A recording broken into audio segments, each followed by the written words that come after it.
Hello real estate మిత్రులారా, welcome to UR real estate. ఒక మంచి రియల్ ఎస్టేట్ అప్డేట్తో మీ ముందుకు వచ్చేశాను. చాలా మంచి రియల్ ఎస్టేట్ అప్డేట్ ఇది. ఈ అప్డేట్ చూసినట్టయితే హైదరాబాద్ రీజనల్ రింగ్ రోడ్డు ఉత్తర భాగం పనులపై కీలక అప్డేట్. హైదరాబాద్ చుట్టూ ట్రాఫిక్ను తగ్గించేందుకు, కనెక్టివిటీ మెరుగుపరిచేందుకు ప్రతిష్టాత్మకంగా చేపట్టిన రీజనల్ రింగ్ రోడ్ ప్రాజెక్టులో కొత్త అప్డేట్ వచ్చింది. ముఖ్యంగా ఉత్తర భాగం పనులపై ఇప్పటికీ సందిగ్ధత కొనసాగుతుండగా త్వరలోనే కీలక నిర్ణయం వెలువడే అవకాశాలున్నాయి. తెలంగాణ ప్రభుత్వం ప్రతిష్టాత్మకంగా రూపొందించిన Hyderabad regional ring road project మొత్తం 340 కిలోమీటర్ల పొడవున విస్తరించనుంది. ఇందులో ఉత్తర భాగం 161 కిలోమీటర్లు, దక్షిణ భాగం 182 కిలోమీటర్లుగా ఉండనుంది. ఉత్తర భాగం సంగారెడ్డి, నర్సాపూర్, తూప్రాన్, గజ్వేల్, ప్రజ్ఞాపూర్, యాదాద్రి, భువనగిరి, చౌటుప్పల్ వరకు విస్తరించనుంది. దక్షిణ భాగం చౌటుప్పల్, శివన్నగూడెం, కందుకూరు, ఆమన్గల్, చేవెళ్ల, శంకర్పల్లి, సంగారెడ్డి వరకు ఉంటుందని ప్రభుత్వం ప్రకటించింది. ఈ మొత్తం ప్రాజెక్టుకు 17,000 నుంచి 21,000 కోట్లు ఖర్చవుతుందని అంచనా.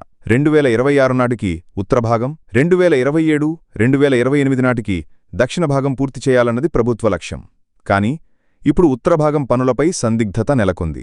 బిడ్లు దాఖలు చేయడానికి గడువు జూన్ 18 వరకు ఉండగా జూన్ 19న టెండర్లు తెరవాల్సి ఉంది. గతేడాది డిసెంబర్ 27న ఎన్హెచ్ఏఐ ఈ పనుల కోసం 5 ప్యాకేజీలుగా టెండర్లు పిలిచింది. కానీ టెండరు గడువును నెలనెలా పొడిగిస్తూ వస్తోంది. 4 లేన్ వర్సెస్ 6 లేన్ సమస్య చూసినట్టయితే ముందుగా ఈ రహదారిని 4 వరుసలుగా నిర్మించాలని భావించగా ఇప్పుడు 6 వరుసల రహదారి ప్రతిపాదన తెరపైకి వచ్చింది. కానీ కేంద్ర మంత్రివర్గం ఇంకా ఆమోదించలేదు. ఈ కారణంగా మళ్లీ కొత్త డిపిఆర్, ట్రాఫిక్ సర్వే జరుగుతోంది. ఇప్పుడు ప్రశ్న ఏంటంటే, ఎన్హెచ్ఏఐ మళ్లీ గడువును పొడిగిస్తుందా, లేదా కొత్త టెండర్లతో 6 లేన్ ప్రాజెక్టుగా తీసుకెళ్తుందా? ఈ మధ్యే తెలంగాణ సీఎం రేవంత్ రెడ్డి ప్రధానమంత్రి మోదీకి విజ్ఞప్తి చేశారు.